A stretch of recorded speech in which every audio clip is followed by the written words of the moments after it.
everyone, class 9, subject social science. In previous video we have discussed about the democracy. What is democracy? Democratic government is a form of government where the people of country elect the government themselves. Means हमने पिछली class में बेटा पढ़ा था कि जो democracy क्या है और डेमोक्रेसी क्या है, ये लोगों द्वारा चुनी हुई सरकार होती है जिन पे उनके जो रिप्रेजेंटेटिव होते हैं वो उनका प्रतिनिधित्व करते हैं और वो अपना सरकार बनाते हैं और कंट्री के अंदर रूल करते हैं. Okay, in this video we have discussed about the features of democracy. Let's start with our chapter. There is some questions arise. We have started with a simple definition that democracy is a form of government in which the rulers are elected by the people. ठीक है, this raises many questions. Means who are the rulers? What kind of election constitutes a democratic election? Next one is who are the people who can elect the rulers or get elected as rulers.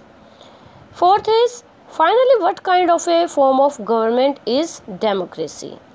Means कि इसमें जो ruler होंगे, ruler कौन होंगे और जो ruler होगा, जो लोग होंगे वो कैसा रूलर होगा, वो कहाँ से इलेक्ट होता है, कैसे इलेक्ट होता है, जो इलेक्शंस होंगे वो कैसे इसमें कॉन्स्टिट्यूशन में डेमोक्रेटिक इलेक्शन कैसे हेल्ड होंगे, जो गवर्नमेंट बनेगी डेमोक्रेसी के अंदर वो कैसी होगी, उसका आकार कैसा होगा. Okay, let's discuss about the features of democracy. The rulers of the nation are elected by the citizens. यहाँ पर जो रूलर होंगे वो इलेक्टेड होंगे किसके द्वारा? नागरिकों के द्वारा. Free elections are held which are quite competitive. Elections में कंपटीशन होगा. Like as recently in India in 5 states there is elections held. आपने देखा होगा कि इलेक्शन अभी 5 राज्यों में हुए हैं और सबसे ज़्यादा इसमें पश्चिम बंगाल का जो था काफ़ी खबरों में भी रहा है, आपने देखा भी होगा. ठीक है, तो डेमोक्रेसी के अंदर इलेक्शंस हेल्ड किए जाते हैं आफ्टर 5 इयर्स. ठीक है, तो यहाँ पर free elections are held which are quite competitive. Means free elections means यहाँ पर जो वोटर है वोट डालने जाते हैं, उनसे कोई चार्ज नहीं लिया जाता, उनकी वोट का अधिकार होता है. ठीक है, every individual has the right to vote. जो भी नागरिक होगा देश का उसे वोट देने का अधिकार है. Rulers are bound to abide by the constitution. Rulers bound हैं किसके थ्रू? कॉन्स्टिट्यूशन से. Rights of the citizens are protected through the constitution. और जितने भी जो राइट्स दिए गए हैं नागरिकों को वो सभी के सभी संविधान के अनुसार उनकी रक्षा की जाएगी. And independent judiciary exist. और यहाँ पर जो इंडिपेंडेंट मतलब स्वतंत्र जुडिशरी न्यायपालिका एग्जिस्ट करेगी. Next one is major decisions by elected leaders. For example हमारी बुक में भी एग्जांपल दिया है. इन पाकिस्तान जनरल परवेज मुशर्रफ उन्होंने क्या किया? Overthrew the democratically elected government by leading a military coup and become the president of the country. In 2002 he got a 5-year extension granted because he held a referendum based on malpractices and fraud. अब यहाँ पर 1999 में general Pervez Musharraf जो हुए थे पाकिस्तान के, उन्होंने क्या किया था? सैन्य जो अधिकार है पाकिस्तान में कर लिया था और वहाँ पर जो फॉर्मली सरकार थी कौन सी थी? नवाजुद्दीन की थे, तो उनको हटा के उन्होंने खुद अधिकार कर लिया था. और उसके बाद 2002 में इलेक्शन हेल्ड हुए और उसके बाद उनकी सरकार को 5 साल का और एक्सटेंशन मिल गया था. मतलब 5 साल और उन्होंने सरकार वहाँ पर की. After passing the legal framework order the national and provisional elections were held and the elected representative were given little power. और वहाँ पर जितने भी रिप्रेजेंटेटिव जो आए थे उनको बहुत कम अधिकार दिए गए. The final power rested with the military officers and general Pervez Musharraf himself. और जितने भी जो मेन पावर्स थी सभी जो मिलिट्री ऑफिसर्स थे और जो जनरल परवेज मुशर्रफ था उसने अपने हाथों में रखी थी. Hence this could not have been called democracy as in a democracy. The final decisions are made by those who are elected by the people. क्योंकि जो डेमोक्रेसी होती है बेटा, उसमें जो डिसीजंस होते हैं वो सभी कौन लेते हैं? जो लोगों द्वारा चुने हुए जितने भी इलेक्टेड मेंबर्स होते हैं उनके द्वारा डिसीजन लिया जाता है। और यहाँ पर जो फर्स्ट फीचर्स ने दिया, in a democracy the final decision making power must rest with choose elected by the people. तो यहाँ पर जो लोगों द्वारा चुने हुए प्रतिनिधि हैं डेमोक्रेसी के अंदर, वही डिसीजन लेते हैं, ना कि जो मिलिट्री पावर है। जैसे कि पाकिस्तान में बताया गया है, परवेज मुशर्रफ थे और जो मिलिट्री थे उन्होंने सभी पावर्स को जो थी उनको अपने अंडर में रखा था।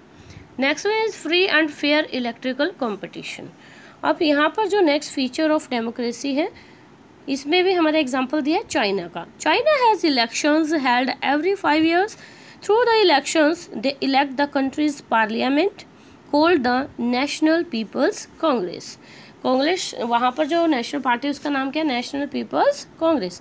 The government in China is always formed of the communist party and a contesting candidate must be approved by them.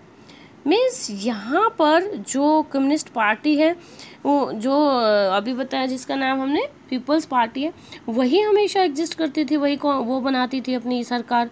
तो वहाँ पर भी आप कह सकते हैं हम कि वहाँ पर and a contesting candidate must be approved by them in, और वहाँ पर वो उसमें से एक कैंडिडेट को निकालते थे, उसको क्या करते थे? रिप्रेजेंटेटिव बनाते थे। लेकिन यहाँ पर लोगों की सरकार हम नहीं कह सकते, क्योंकि एक ही सरकार है, कोई कंपटीशन नहीं है, सॉरी एक ही पार्टी है, कोई कंपटीशन नहीं हुआ है, सिर्फ एक ही पार्टी आती है रूलिंग में हर बार। तो वहाँ पर हम कह सकते हैं कि डेमोक्रेसी नहीं है। Next one is Mexico. After every 6 years election are held. वहाँ पर 6 साल के बाद इलेक्शंस हेल्ड होते हैं हर बार। इसमें अब के बारे until 2000 every election in Mexico was won by the PRI Institutional Revolutionary Party.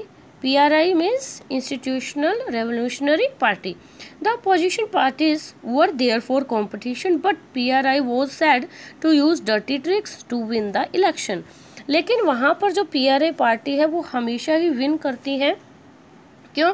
क्योंकि वो डर्टी ट्रिक्स जो होती हैं वो अपनी यूज़ करती हैं और उनके द्वारा हमेशा ही जो पावर होती हैं उनके बीच में आ जाती है। तो यहाँ पर जो अदर जो पार्टीज़ होती हैं वो उनमें से कोई भी रिप्रेजेंटेटिव वहाँ तक नहीं पहुँच पाता है। So we can say that both China and Mexico governments could not be termed as democracy. As in a democracy the elections are free and fair, there is no manipulation. Okay यहाँ पर जो हमारा जो democracy का feature आया है बेटा वो क्या है? A democracy must based on a free fair election where those currently in power have a fair chance of losing. ठीक है, तो यहाँ पर जो हमारा सेकेंड फीचर आ रहा है वो क्या है कि जो हमारा जो इलेक्शंस है वो बिल्कुल फ्री एंड फेयर होने चाहिए। Next one is 1 person 1 vote 1 value। In a democracy, even adults should have equal voting rights. One vote should have one value. There should be no discrimination in the voting system. Below are some instances of denial of equal voting rights. Let's discuss about it. Women do not have the right to vote in Saudi Arabia. अब जो Saudi Arabia है उसमें क्या है कि जो women's हैं उनको पावर ही नहीं दी गई है कि वो वोट डालें। In Fiji, the vote of an indigenous Fiji has greater value than the vote of an Indian Fiji। अब वहाँ पर भी जैसे हमारे इंडिया के अंदर भी बेटा जो नागरिक हैं अदर कंट्रीज से भी यहाँ पर आते हैं और कुछ प्रोसीजर होता है कि यहाँ पर रहने के बाद उन्हें नागरिकता मिल जाती है और इक्वली यहाँ पर भी वो वोट डालने के अधिकारी हो जाते हैं। लेकिन अदर कंट्रीज़ में ऐसा नहीं है। जैसे फ़िजी है, फ़िजी में जो फ़िजी का जो नागरिक होगा उसकी जो वैल्यू होगी वोट की वो एन इंडियन फ़िजी से ज़्यादा होगी। In Estonia the Russian minority has difficulties on obtaining the right to vote. अब जो रशियन माइनॉरिटी हैं उन्हें बहुत मुश्किल है कि वहाँ पर एस्टोनिया में उन्हें जो वोट का अधिकार है वो बड़ी मुश्किल से दिया, मतलब कुछ को ही वोट देने का अधिकार दिया गया है। ओके, तो यहाँ पर भी हमारा फीचर क्या आता है? In a democracy each adult citizen must have one vote and each vote must have one value. ठीक है, तो यहाँ पर इसका हमारा जो फीचर निकल के आता है कि 1 person 1 vote and 1 value. Next one is rule of law and respect for rights. Since independence, Zimbabwe has been ruled by ZANU-PF. ZANU-PF means यहाँ पर जो पार्टी है जिम्बाब्वे में, they are said to use unfair means in the elections. They harass opponent party rulers. Any public protest against the government is considered illegal. Television, radio, news channel, newspapers are all controlled by the government. In this case, the government isn't democratic as there is no basic right of the citizens, no judiciary and no political opposition. So we can say that there is also no democracy because the all sources of communication are under control the government. Okay, next one is इसमें हमारा जैसे figure में आप देख सकते हैं, at last one man one vote. I liked it better when I was the one man and the one vote. अब इसमें यही कह रहे हैं कि जो हमारे जो फीचर्स हो डेमोक्रेसी के हैं, तो इसमें हमने इस लेसन में पढ़ा है कि जो डेमोक्रेटिक कंट्री होती है कि उसके क्या क्या फीचर्स, उसकी क्या क्या विशेषताएं होनी चाहिए. ये हमने पढ़ा है डिफरेंट कंट्रीज़ के through. I hope you understand. In next video we started why democracy, what are the merits of democracy. Thank you.